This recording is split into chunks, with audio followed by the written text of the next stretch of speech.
Bien, comment insérer une image dans une base de données et récupérer une image à partir d'un JFile Chooser et insérer dans un dossier local et en même temps dans la base de données.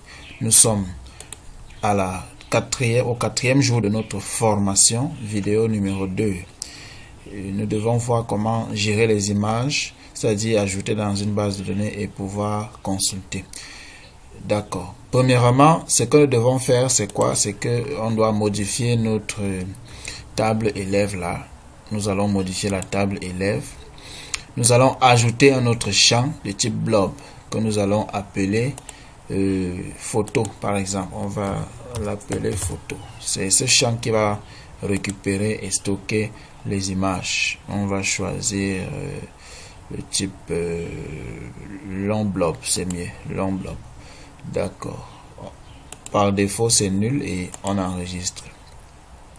D'accord. On peut encore voir la structure de notre table là. Ok, nous avons fait ce que nous devions faire. Retournons donc au niveau de NetBeans. Qu'est-ce que nous devons faire ici au niveau de élève edit? Ce que nous devons faire, c'est d'ajouter un champ ici. On va ajouter un label, d'abord un panel qui va permettre de contenir notre image. Ce panel, nous allons donner la même couleur qu'habituellement.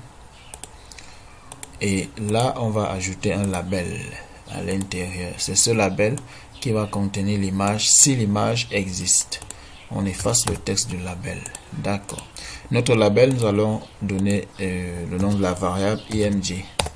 D'accord. Maintenant, ici, on va ajouter un autre bouton qui va permettre d'ajouter l'image, d'ouvrir l'image. On va le nommer ouvrir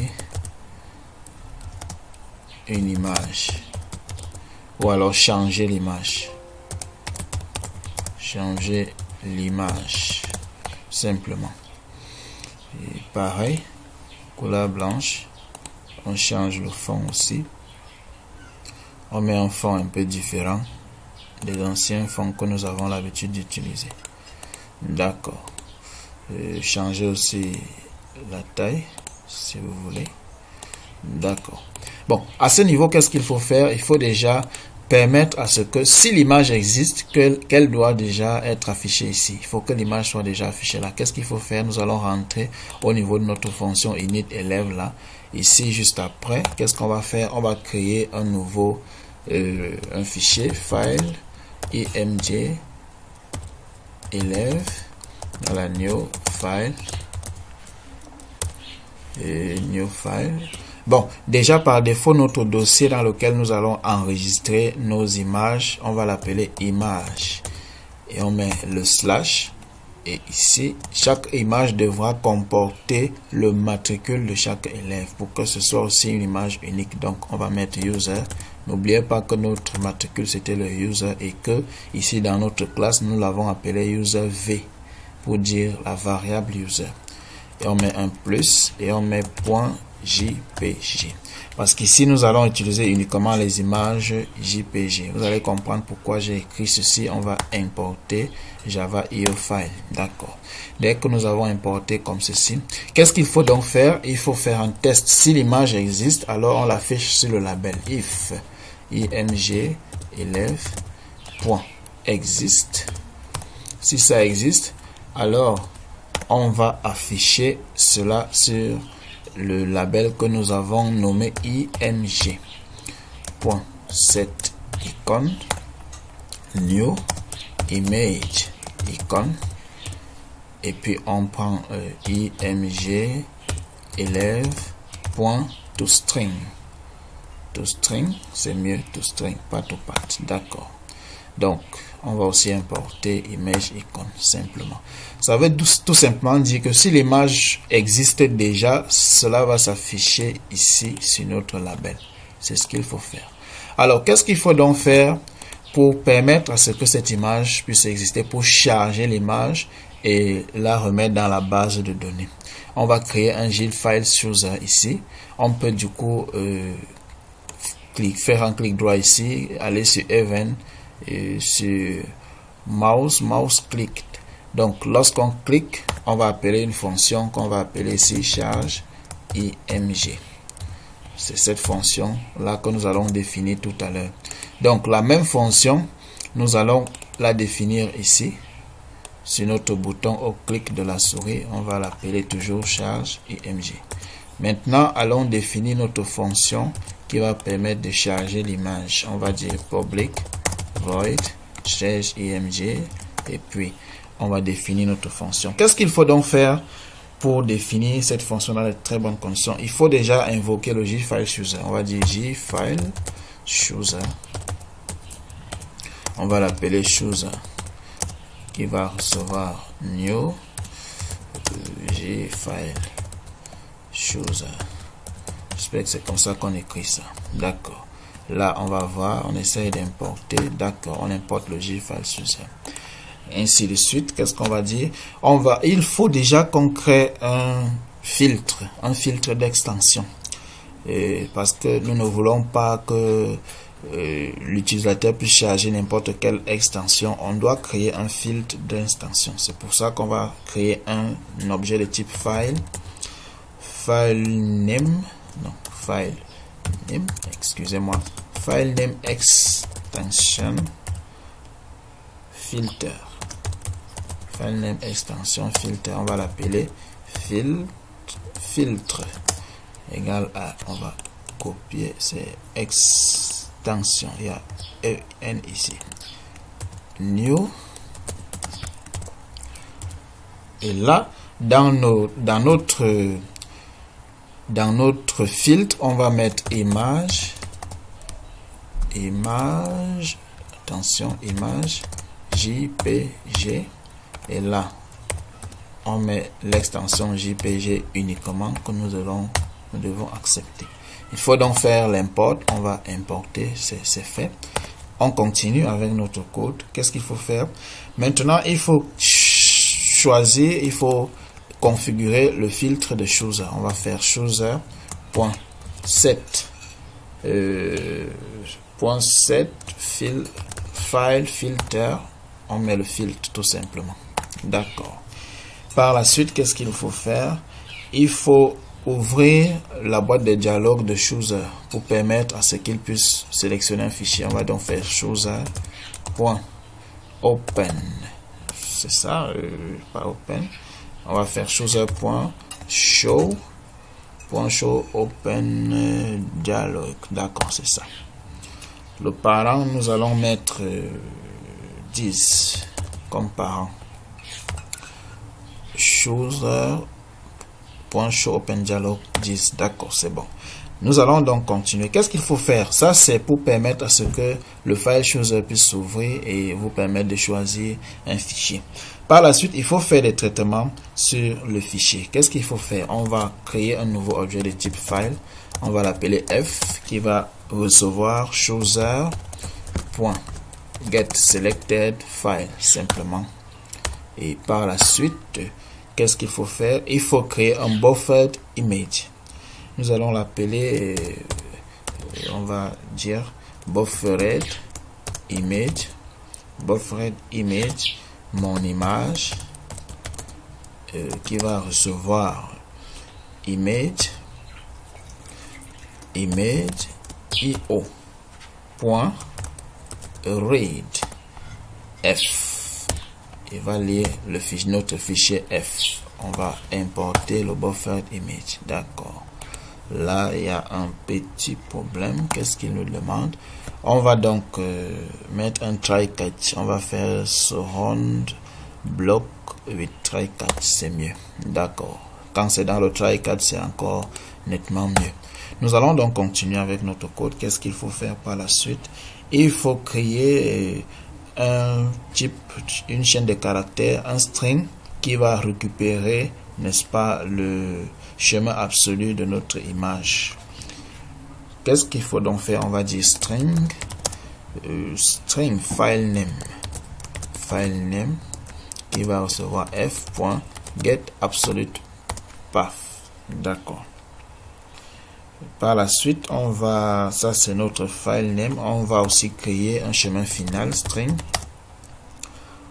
chemin final qui va recevoir, n'est-ce pas? On va créer notre dossier image. Notre chemin final, c'est le dossier image. D'accord. C'est dans ce dossier qu'on devra enregistrer toutes les images des élèves. Après cela, quelle est la suite? Il faut encore créer un autre objet de type file. On va encore dire file directory pour le dossier dans lequel nous allons enregistrer nos fichiers, égal à new file. Et là, en ce moment, on va dire new file chemin final. New file chemin final. Ça, c'est le directory. Qu'est-ce qu'il faut donc faire? Oui, là, il y a un petit problème. Ok, donc là, à ce niveau, il y a une petite erreur. Ce que nous pouvons plutôt faire, c'est on peut enlever ceci. On peut dire file, dossier image égale à new file. Et nous allons directement donner notre dossier où nous voulons que les images soient enregistrées. New file image, tout simplement. Maintenant, il faut tester si le dossier existe. If dossier image existe, excusez-moi, existe.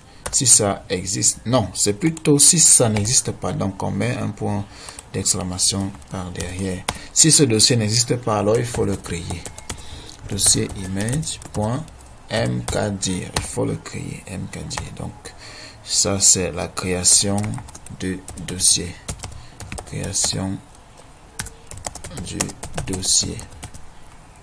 Si ça n'existe pas, alors il faut le créer. C'est ce que nous venons de faire. D'accord. Par la suite, il faut créer un autre fichier qu'on va appeler file, source file. Source file, on va directement lui donner quelque chose là, une valeur, on va dire new file. On va dire source file égale à new file, file name. Et voilà.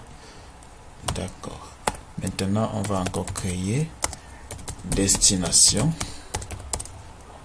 un fichier qu'on va appeler destination new file. Là, on va lui donner la destination de notre fichier final. Qu'est-ce que nous voulons? Nous voulons que le fichier final soit dans le dossier image slash et on donne directement le nom du fichier final.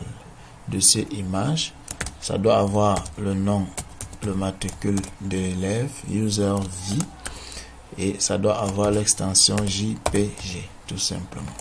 Donc, c'est ce qu'il faut écrire. Par la suite, qu'est-ce que nous avons à faire?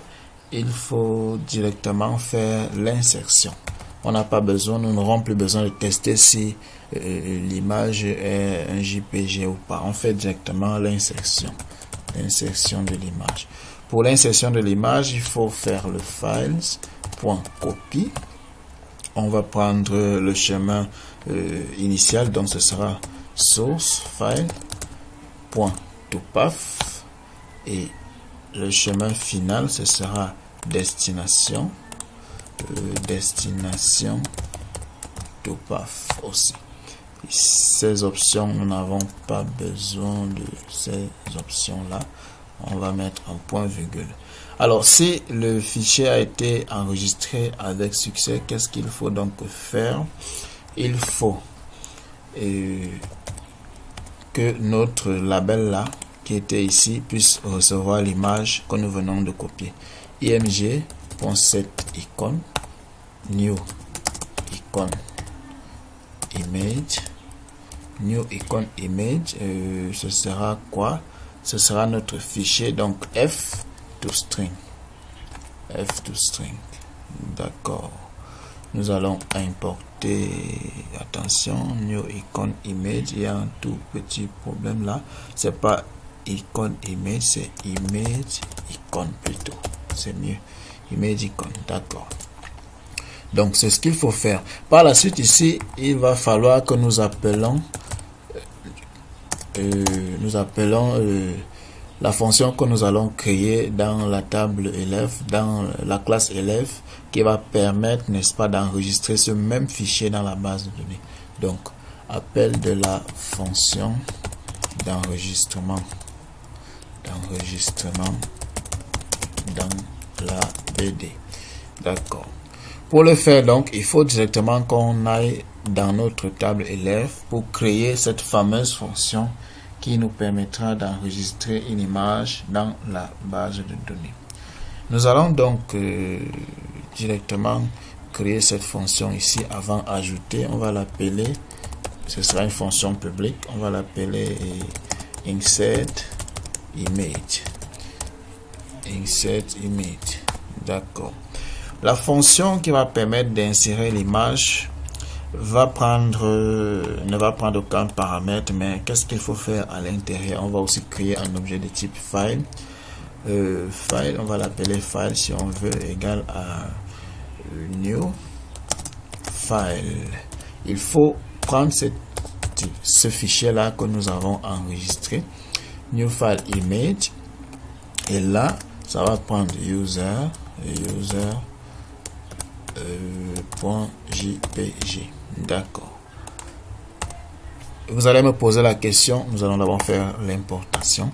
Vous allez me poser la question pourquoi ici user mais de l'autre côté user v. C'est simple, c'est parce que ici le user est le matricule de l'élève et ça c'est la table, ça c'est la classe qui permet de gérer la table élève dans la base de données. D'accord. Mais de l'autre côté ici, le user, c'était le user v, c'est à quel niveau? C'est élève edit, voilà. Le user v, c'est la variable user qui est toujours correspondant à l'autre user qui est ici. Donc, c'est un peu pourquoi vous voyez cette différence-là. Donc, ayant fait ceci, qu'est-ce qu'il faut faire par la suite? Nous allons créer un file input stream. Directement, file input stream. Le file input stream, nous allons l'appeler input égal à new file input stream. New file input stream sur le fichier file directement. Là, il faut importer le file input stream. C'est fait. Mais il y a un problème ici. On va copier ceci et coller là. Et là, il y a un petit problème. Qu'est-ce qu'il dit? Oui, d'accord. Nous allons faire le bloc, le try catch. Try catch, tout simplement. D'accord. À l'intérieur, donc, du try catch, qu'est-ce qu'il faut faire? Il faut appeler notre base de données. On va dire bd égale à new bd. Comme d'habitude, on va créer un objet de type connexion. bd.get connection. Simplement. D'accord. Et par la suite aussi, on ne va plus créer un statement. Nous allons plutôt utiliser un prepared statement. Prepared statement. Prepared statement, on va l'appeler PS. PS. Ce prepared statement va prendre simplement con. Point. Nous allons utiliser la fonction prepare statement. D'accord. Et on le donne directement. Il faut d'abord importer le prepare statement. D'accord. La fonction prepare statement. Et là, on lui donne une requête. Là, nous allons faire un update. Update élève. Update élève. Set photo égale, on met le point d'interrogation parce qu'il s'agit d'un prepare statement. Where user égale à 10.user. Si vous voulez, mettez le 10, c'est pas grave, c'est la même chose. D'accord, ici il y a un petit problème. Qu'est-ce qu'il veut? On doit ajouter un catch là. D'accord, ça marche. Par la suite, qu'est-ce qu'il faut donc faire? Il faut que notre prepare statement puisse permettre l'écriture du fichier, puisqu'il s'agit d'un fichier binaire. Il faut l'écrire dans la base de données. Qu'est-ce que nous allons donc écrire? Nous allons faire ps.set ps.set binary stream. Il y a ça quelque part, d'accord, c'est ça ici. Set binary stream. Là, nous allons mettre 1 ici. Et là, on va faire ce input. Nous allons le caster en input stream. Input stream. Nous le castons. On importe aussi le input stream. Le castons en input stream. Et puis, on va aussi prendre un autre paramètre. On va ajouter un autre paramètre là qui sera casté en entier. Et là, ce sera la taille du fichier. File.length. Voilà, la taille du fichier. Là, ça marche. Et puis, par la suite, qu'est-ce qu'il faut faire? Nous allons exécuter directement. ps.execute update. Execute update. N'utilisez pas le execute query, ça marche pas. Il faut le execute update. Maintenant, après ça, on peut même fermer notre prepare statement. ps.close. D'accord. Ça, c'est l'insertion dans la base de données. Qu'en est-il donc de la récupération? Nous allons aussi créer une fonction qui permettra de récupérer l'image de la base de données. Là, nous allons l'appeler public void tech. On peut l'appeler tech image si vous voulez. Tech image. Et là, dans cette fonction, il faudrait déjà que nous sachions que lorsque nous récupérons l'image de la base de données, on ne doit pas le mettre dans le même dossier là.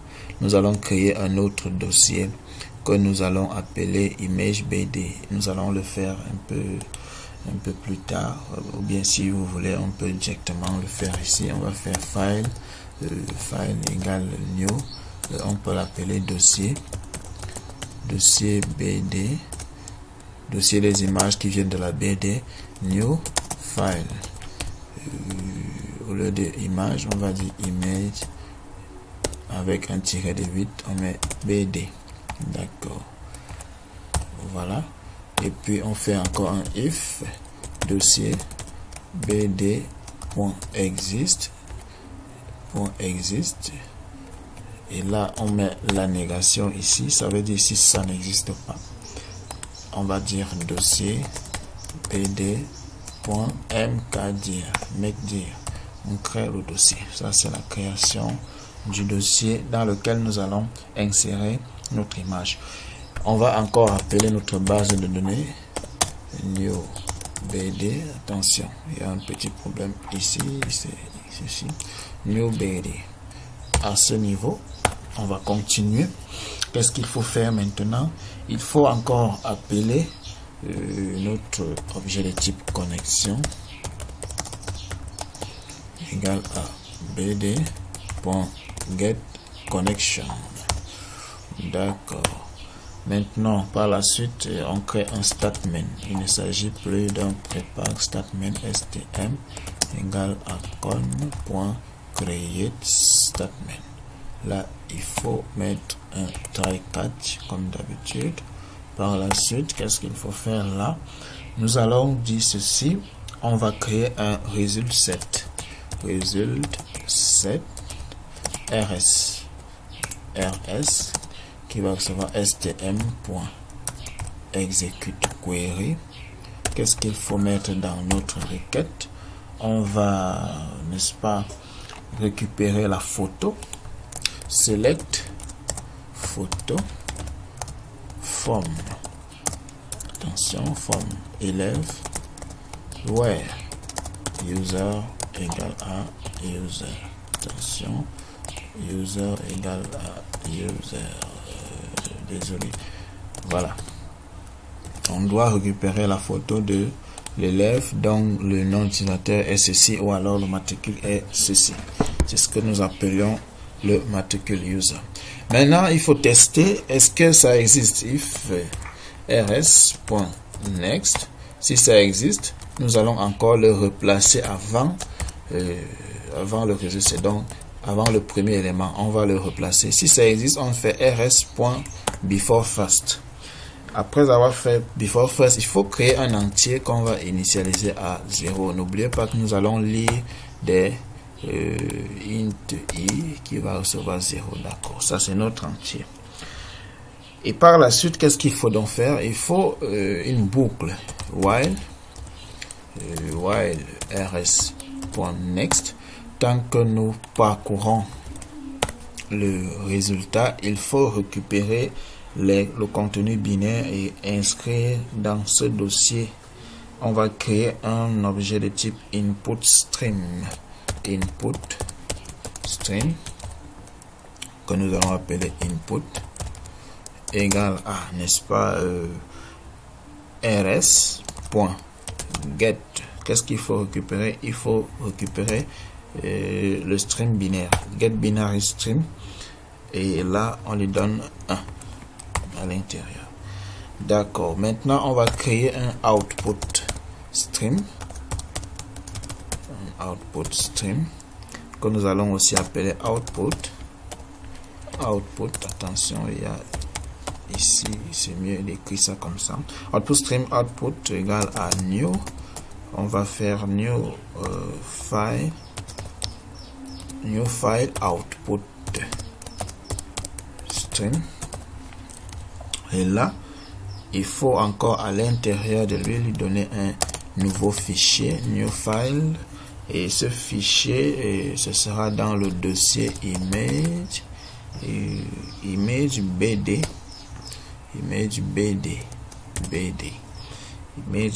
On met le slash, attention, le slash, et là on met le user. Par la suite on met l'extension, donc c'est JPG. D'accord, c'est ce qu'il faut faire. Et là il faut importer output stream. Est-ce que j'ai bien écrit ça? J'ai pas bien écrit. Il y a pas, c'est pas P majuscule, c'est un P minuscule. Voilà, je vais importer et j'importe aussi le file output stream. Attention, file output, P toujours minuscule, c'est ça qu'il faut faire. D'accord.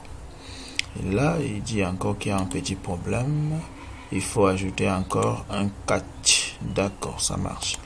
Ok, par la suite, qu'est-ce qu'il faut faire?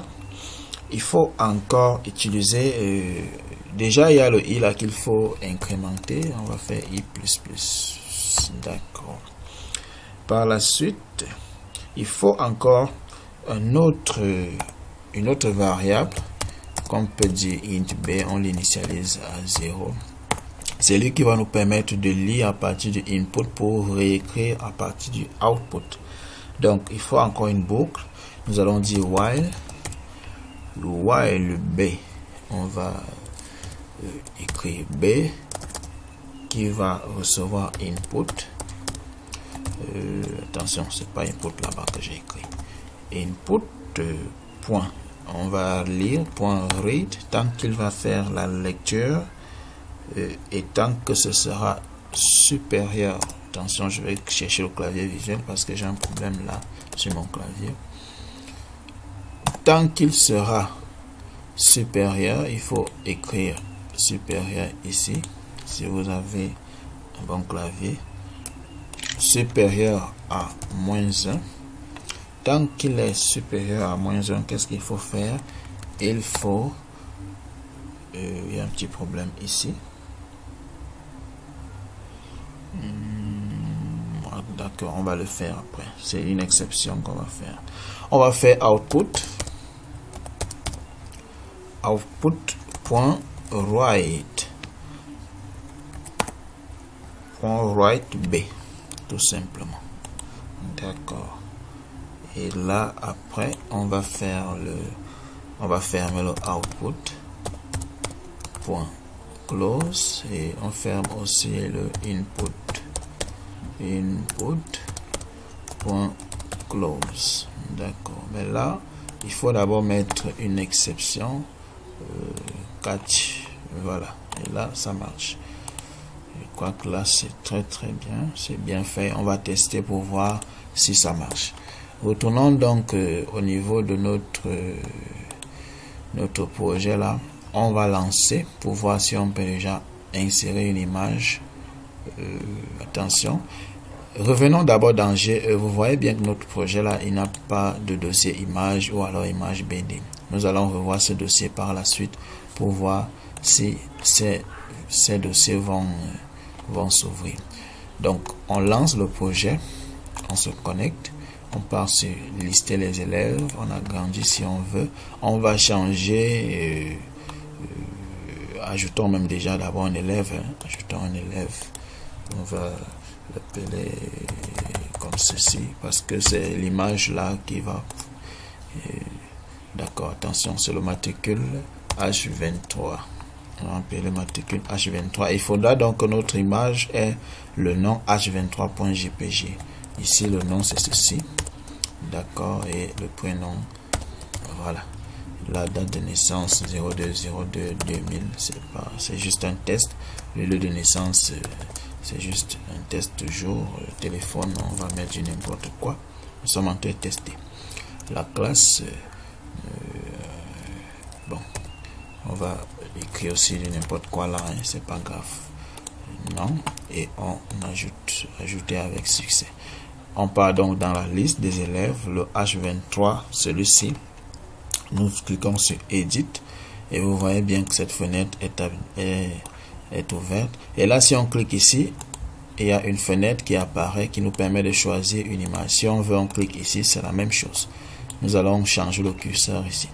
Alors, qu'est-ce qu'il faut donc faire? On va chercher une image là, sur le bureau. J'avais préparé une image. De préférence, préparer une image de type JPG avec une taille de 200 pixels x 200 pixels pour que cela puisse être un peu mieux. Ou alors 210 pixels x 210 pixels.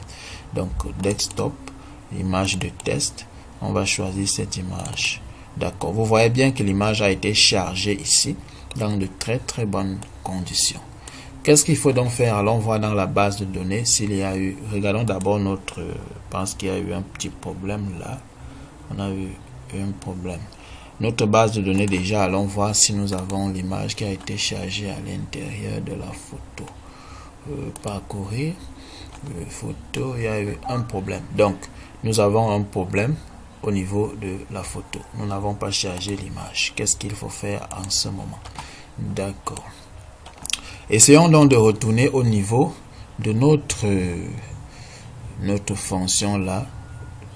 C'était à quel niveau? Regardons ici. Non, c'était pas ajouter élève, c'était élève, l'édition des élèves. Élève, edit, d'accord, ici. Qu'est-ce qui se passait? On va revoir notre fonction. Charge image. Voilà. Ici, dans cette fonction, il fallait d'abord appeler, c'est ce que nous avons dit, mais on ne l'a pas fait. Désolé, j'ai un peu oublié. Il fallait d'abord appeler élève ici. D'accord, on va faire élève, E égale new élève.